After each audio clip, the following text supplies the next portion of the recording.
Comenzamos una nueva edición de Café Financiero con toda la información que usted necesita para manejar mejor su dinero.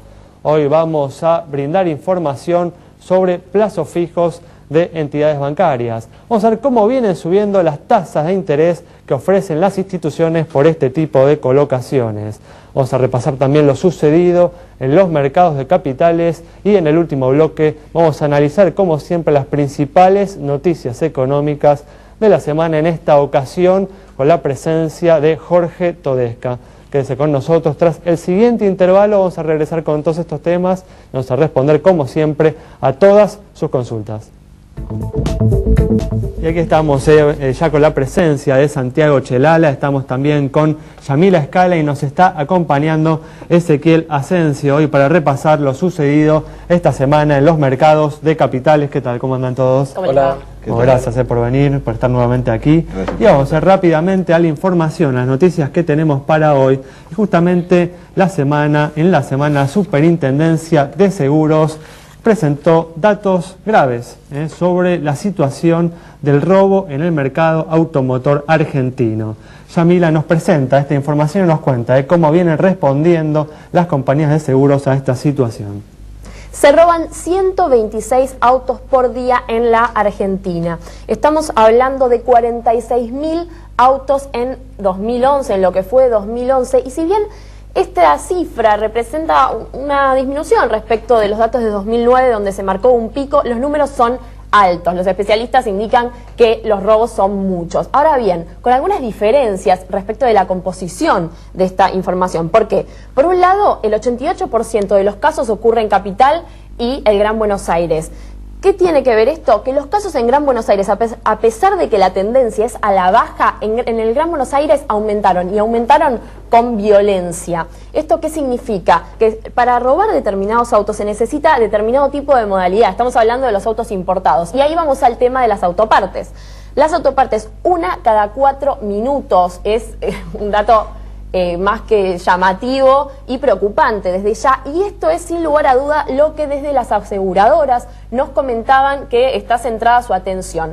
¿Por qué? Porque de alguna manera los números, a pesar de ser altos y negativos, no han cambiado demasiado, pero el foco de que la gente esté necesitando cuando repara su auto, obviamente estamos hablando de determinado tipo de auto, pero bueno, no deja de ser parte de la preocupación del mercado. Esto sucede todo el tiempo y la gente no está pudiendo reparar los autos y obviamente se alimenta un montón lo que es el mercado negro. Así que por eso de lado, la preocupación, el aumento de las pólizas va a tener que ver con el ajuste natural de la inflación, pero esa es la situación a la espera de lo que suceda con el tema de la restricción a las importaciones en los próximos meses, en los próximos días. Bueno, una situación preocupante, ¿no? Definitivamente. Vamos a cambiar de tema, vamos a seguir con información sobre plazos fijos en pesos, colocaciones por las que las entidades vienen subiendo las tasas de interés en las últimas semanas. Santiago nos presenta esta información. El gobierno está ante el desafío de mantener los depósitos en pesos en el banco, luego de esta mini corrida bancaria importante ya que se hizo a partir de este cepo cambiario. Lo que vamos a ver en pantalla son las tasas de interés que están cobrando las principales entidades financieras por depósitos a plazo fijo y que han subido en las últimas semanas, entre 0,5 y un 3%. Veamos, para 30 días la Capital del Plata 15,5%, es la tasa más alta que hay en el mercado para este plazo, siempre depósitos entre 45.000 y 65.000 pesos. Columbia le sigue con 15%, Caja de Crédito Cuenca 14%, al igual que Montemar, BCT Credilogros 13,5%, con 13% dos entidades, Multifinanzas y HSBC. Con 12,7% el Santander Río y el Banco Sáenz con 12,5%, al igual que el Banco Industrial. Galicia ya está en 12,2% y siguen bajando, Patagonia 11,5%, Francés 10,5% y cierra la lista como siempre el Banco Nación con 8,5% de interés al año. Si uno quiere un poco más de interés, tiene que ir a un plazo más grande. Por ejemplo, 60 días. Vemos en pantalla las tasas entonces para 60 días. Capital del Plata 15,75%, Columbia 15,5%, Caja de Crédito Cuenca 15%, BCT Credilogros 14,5%, 13,5% Banco Industrial y HSBC. Santander Río ya se va a 13%, al igual que el Banco Sáenz y el Standard Bank. Galicia 12,8%, Patagonia 12%, Francés 11% y el Banco Nación llegó al 9%. Así que estamos viendo eso, se está registrando un aumento en la tasa de interés de los plazos fijos. Esto es, por supuesto, una ganancia para aquel que tiene un ahorro, pero lamentablemente si quiere comprar dólares seguramente no va a poder cubrir lo que fue la devaluación del tipo de cambio paralelo en los últimos meses. Sin embargo, si van a apostar a los plazos fijos, tengan en cuenta que hay, como vimos, una gran disparidad entre los diferentes bancos de las tasas de interés que están ofreciendo. Bueno, definitivamente, ¿no? Más allá de las subas de las tasas de interés que vienen registrando este tipo de colocaciones, ya han perdido, ¿no?, atractivo en el actual contexto económico, teniendo en cuenta, ¿no?, que no nos permiten proteger el valor de nuestros ahorros ni contra la inflación, ni tampoco, ¿no?, contra la variación que viene mostrando el precio del dólar en el mercado que para nosotros hoy es el que importa, que es el mercado paralelo, ¿no? Bueno, vamos a seguir ahora con otro tema, vamos a repasar lo sucedido en los mercados de capitales, mercados que comenzaron una semana en forma turbulenta, con las dudas en relación, ¿no?, a lo sucedido en España, Ezequiel, pero terminaron en forma más calma, más tranquila, ¿no? Sí, por suerte sí, terminaron más tranquilos, básicamente porque hubo en la semana la salida digamos, de los bancos centrales, precisamente del ministro Draghi, de salir a decir, bueno, vamos a sostener, cueste lo que cueste, a España en el caso concreto, pero haciendo eco a toda la región. Entonces, cuando un banco central sale tan fuerte a decir, le voy a poner el pecho a la región, bueno, es lo que algunos otros analistas decían del mercado internacional, bueno, es difícil jugarle en contra a un banco central. Y eso fue la clave de la semana, de la tranquilidad que le dio al mercado, el gran rebote que tuvo el mercado el jueves, y la tranquilidad también que tuvo el viernes con algunos buenos datos de la economía americana. Entonces, esos dos hechos centrales hicieron que la semana, como bien vos dijiste, empezó bastante mal, con mucho miedo, bueno, y terminase mucho más tranquila diciendo, bueno, las autoridades están dispuestas a hacer todo lo posible para que el sistema no caiga, para que la región no se termine yendo a algún país del euro, básicamente, ese es el problema, Grecia, el que más cerca está.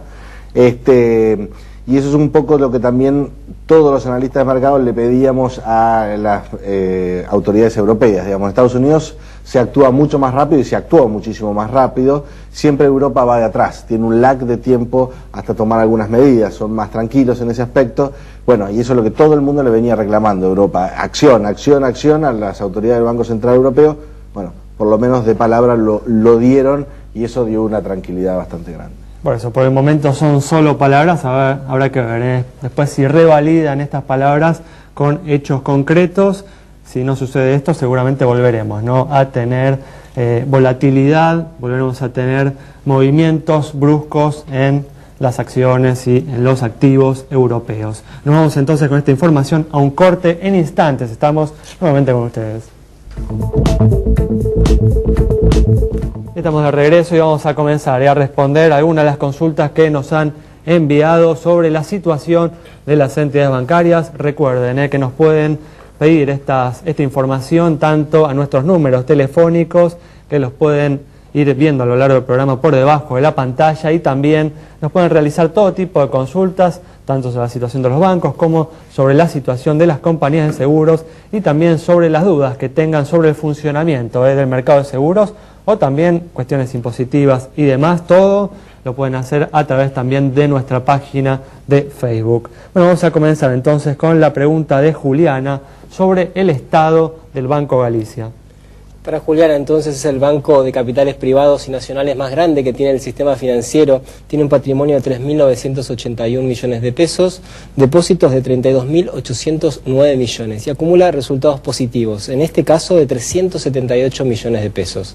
Cara sonriente para el Banco Galicia. Muy bien, vamos a seguir con otra consulta, la consulta de José sobre el estado financiero de la Caja de Crédito La Capital del Plata. Como vimos hace un rato, Alejandro es una de las entidades que ofrece una tasa de interés más atractiva para depósitos a plazo fijo. Tiene un patrimonio de 51 millones de pesos, depósitos por 192 millones y resultados positivos, según información del Banco Central, de 4 millones de pesos. Cara sonriente también para la capital.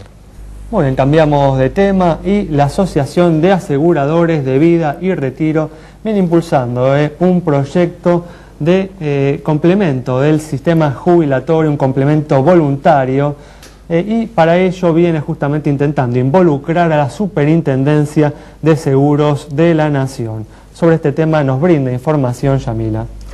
Allá por 2010, justamente, las aseguradoras nucleadas en Avira pusieron sobre la mesa un proyecto que hablaba de este complemento jubilatorio voluntario. ¿De qué se trataba? De la posibilidad de que las personas, aparte de recibir la jubilación que les corresponde por aportar al sistema público, pudieran tener un adicional, un complemento, justamente a través del pago de la contratación de una cobertura, como cualquier tipo de cobertura, pero que tuviera que ver con la posibilidad de, durante la etapa activa, contar con un ahorro o con una cobertura de invalidez o fallecimiento. Y durante la etapa pasiva, cobrar ese dinero en contado, recibir una renta vitalicia, siempre como complemento a la jubilación ya conocida. Y con algunos beneficios, como por ejemplo, a nivel sociedad, fomentar la cultura del ahorro, fortalecer el mercado de capitales. ¿Por qué? Porque las aseguradoras invierten en instrumentos financieros para preservar el poder adquisitivo de la moneda, entre otras cuestiones. ¿Qué pasó? Hace un mes, el superintendente, junto con la gente de Avira, viajaron a Brasil, donde funciona este sistema mixto. Y entonces, bueno, nos preguntamos qué pasaba, si después, tal vez, en de estos 2 años, se empezaba a mover el tema y Avira avanzaba con este proyecto. Y bueno, lo cierto es que sí, bueno, fueron a Brasil, donde funciona este sistema mixto, como les comentaba, donde es un determinado modelo el que se aplica con la gente en su trabajo, por ejemplo, se le ofrece, ¿no? Va a las aseguradoras y contrata la póliza. El punto es que el modelo, implementarlo acá, para las aseguradoras de vida y retiro llevaría 1 o 2 años, no es una cuestión que se pueda aplicar de un día para el otro, pero, y bueno, obviamente también nos preguntábamos el tema de, porque acá lo que se hace a la gente es, se la premia, bueno, usted ahorra, entonces le grabamos a nivel impositivo. Ese es el beneficio que se obtiene, es como una de las patas sobresalientes de este sistema. Entonces, bueno, el punto es, ¿qué pasaría en la Argentina en este momento, ¿no?, con el tema fiscal? Y bueno, lo cierto es que nos dicen que no sería tal el perjuicio económico para el gobierno, pero de todas maneras habría que tomar la decisión de adoptarlo al modelo. Veremos qué ocurre, ya es todo un gesto y el haber ido a Brasil y ver de qué se trata, más allá de lo que está en los papeles. Muy bien, perfecto. Una propuesta entonces interesante de Avira que tiene que ver con una preocupación de todos los argentinos respecto, ¿no?, al ingreso que vamos a tener en el futuro, y es una alternativa que nos permitiría generar un complemento en el futuro para esa jubilación. Vamos a seguir ahora con otro tema, y en los últimos meses distintas compañías de seguro vienen lanzando coberturas vinculadas a la salud. María Larrauri le preguntó a la gente si conoce estos productos y si los considera útiles. En los últimos meses, importantes compañías de seguros vienen incorporando servicios o lanzando nuevas pólizas relacionadas con la salud. Café Financiero le preguntó a la gente si conoce estas coberturas y si consideraría contratarlas. No, la verdad que no estaba al tanto. Me parece súper interesante porque las obras sociales no cubren muchas veces todo lo que es servicios de traslados sanitarios en helicóptero, y realmente son valores muy costosos y que no pueden cubrir la mayoría de la gente. ¿Evaluarías contratar este tipo de seguros? Sí, dependiendo obviamente el precio, y si viajara por ahí seguramente lo tendría más en cuenta. No sé si viviendo en Capital Federal, pero sí para una ocasión de viajar o algo en especial, sí. Cuando tenemos una enfermedad de nacimiento o una enfermedad como un cáncer, por ejemplo, que es algo que lleva mucho tiempo y mucho costo, entonces las obras sociales no pueden recibir a esa gente. Esta cobertura del seguro me parece perfecta porque cubriría todas las expectativas de que la gente que tiene preexistencia la atiendan, o sea, pueda tener una atención médica teniendo esta cobertura. Lo que tengo me alcanza. Son 2 obras sociales buenas y me completan todas mis necesidades, ¿no?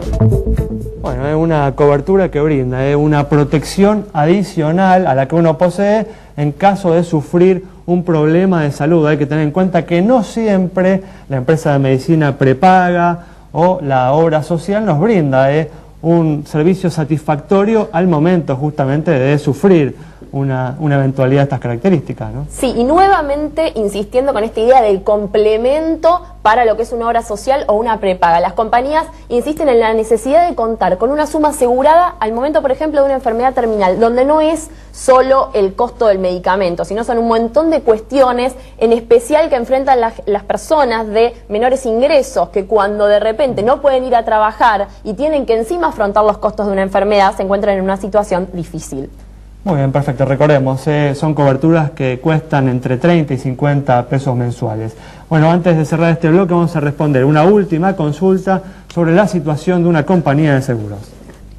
Para Elena, que nos consultó sobre la situación de Mapfre ART, esta compañía presenta un activo de 1.210 millones de pesos, un pasivo de 1.011 millones de pesos, un patrimonio de 198 millones, 7 millones como resultado, primas 860 millones de pesos e informa 17.637 juicios, con indicadores que se condicen con los del promedio del mercado. Es que le otorgamos la luz verde de nuestro semáforo. Bueno, vamos a un nuevo corte, quédese con nosotros, en instantes va a estar Jorge Todesca, el economista, para analizar los principales temas económicos de la semana. Y aquí estamos ya con la presencia del economista Jorge Todesca para analizar los principales temas económicos de la semana. ¿Qué tal, Jorge? ¿Cómo andás? Muy bien, muchas gracias por la invitación. No, gracias a vos por venir nuevamente.